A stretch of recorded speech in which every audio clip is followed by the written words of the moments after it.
One of the great gifts that I believe I've had in my life and continue to have now is that it seems like throughout my whole life I've been surrounded with young children being part of my life. When I grew up, of course, I myself was a young child. Some people still consider me to be a young child as well. But eventually, my mom, as I grew up, my mom, as I've mentioned before, did daycare. Eventually, after she had finished with daycare, I was already surrounded with some nieces.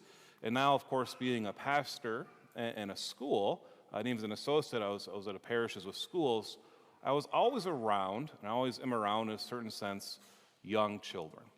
One of my favorite things to do as the pastor, and even as an associate priest when I was one of those, and even back when my mom did daycare, is I always liked to be around pickup time. Pickup time, of course, is when the parents come to pick up their children. It's a good time for me to go and check in with the students and the teachers, but also to see the parents.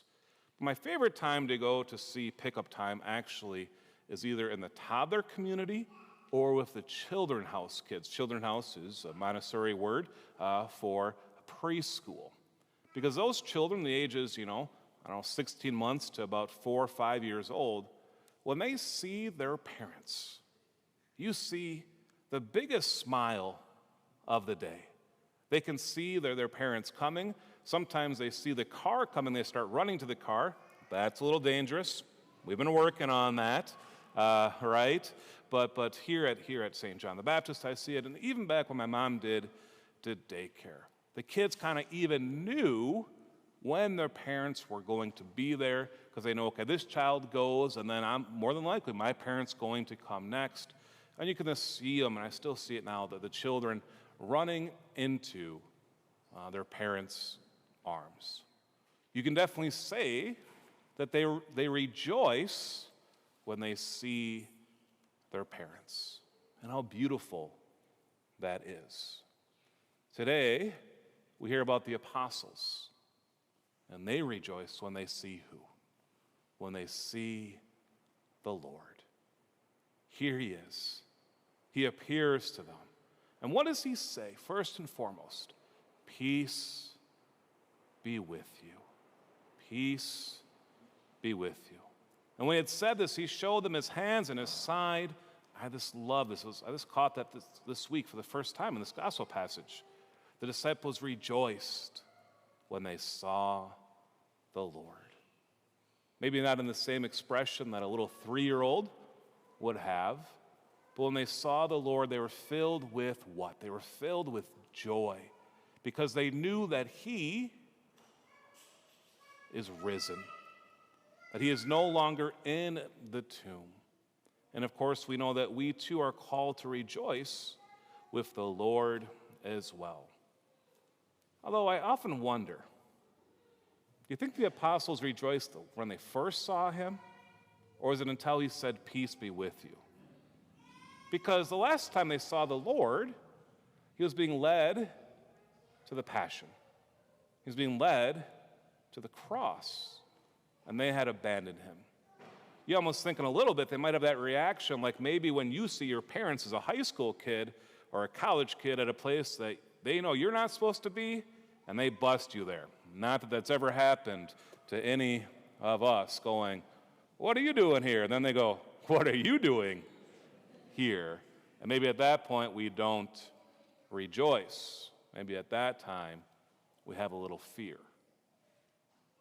But Jesus never wants us to fear him, ever. He never wants us to be afraid of him. And this is why he tells the apostles what? Peace be with you. And when the apostles hear that, and when they see him, they know that he's not out to get them. He's not out to harm them. He's not out to say, why did you abandon me? But instead, he's out to love them. And this is why they are able to rejoice. Do we rejoice when we see the Lord?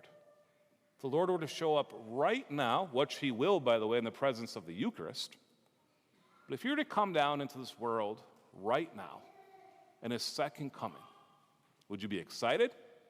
Would you be rejoicing? Or would you go, uh-oh,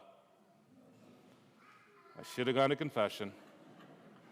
Uh-oh, I should have prayed more. What reaction would you have? Because no matter what, we know that when the Lord comes, he's going to rejoice. He's going to rejoice in us. But are we going to rejoice in him? He's full of love, and he's full of mercy. But if that reaction, if you were to come right now, is still an uh-oh, we could be honest about that. Sometimes in our life it might be. What do we need to do to change it? The Lord is there to help. Jesus is out to love.